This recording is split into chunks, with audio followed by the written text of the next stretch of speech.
Naitwa Samuel Philbert Kadogo, ni diwani wa kata ya Makere, lakini pia kwa neema ya Mungu ndiye mwenyekiti wa halmashauri ya wilaya Kasulu. Tuko kwenye viwanja hivi vya maonesho ya 88 mwaka 2026 kwenye viwanja vya Ipuli Tabora, ambako inajumuisha kanda yetu ya magharibi. Maonesho ya mwaka huu 2026 yamefana sana, ambayo yana kauli mbiu isemayo tambua soko, ongeza tija, kutekeleza dira 2050. Hapa kama mnavyoona ni jengo la halmashauri yetu ya Kasulu, ambalo kwa kweli ni jengo zuri sana, ambalo limejengwa kwa muda mfupi sana, lakini kama mnavyoona ni jengo ambalo lina ubora wake.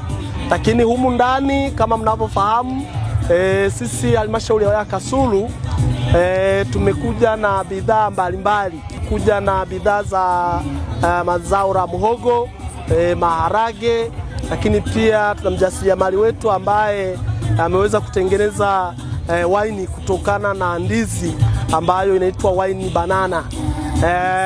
Lakini pia tunao watu wa asali ambayo ni asali nzuri sana.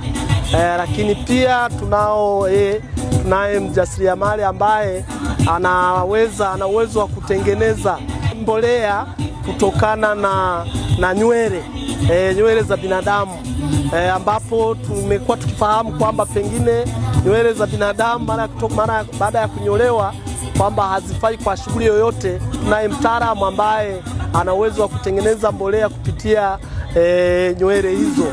Kwa hiyo tunaendelea kuwakaribisha sana kuja kujionea bidhaa mbalimbali ambazo zinapatikana kwenye jengo letu hili la halmashauri ya Kasulu. Lakini sambamba na hivyo, tunaendelea kuwakaribisha wawekezaji mbalimbali kwa ajili ya kuja kuwekeza kwenye halmashauri yetu ya wilaya Kasulu kwenye mazao mbalimbali ambayo nimeainisha. Kwa kufanya hivyo itatusaidia kuongeza thamani, mazao yetu itasaidia kuongeza thamani, lakini pia na kuleta tija kwenye mazao yetu ambayo itawasaidia wananchi wetu na wakulima wetu kuhakikisha kwamba wanajikwamua kupitia kilimo. Tunawakaribisheni sana, asanteni sana, karibuni sana.